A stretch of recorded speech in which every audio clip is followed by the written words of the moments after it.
दादा, प्रसाद. नाही नको. माऊलींचा प्रसाद आहे असं नाही नसतं म्हणायचं. मी नास्तिक आहे, मी नाही मानत देवाला, आणि या विठ्ठलाला तर नाहीच नाही. असं काय केलंय विठ्ठलाने? काय केलं? काहीच नाही केलं.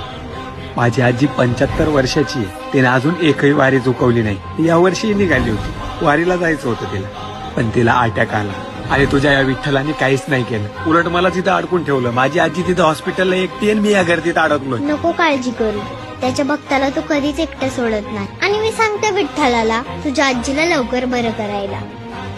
तुला काय वाटतं एवढ्या गर्दीत तो तुझं ऐकेल? हो, तू माझं सगळं ऐकतो.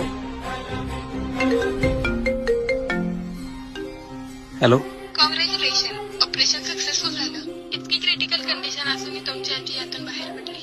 खरं तर देवाचीच कृपा म्हणावी.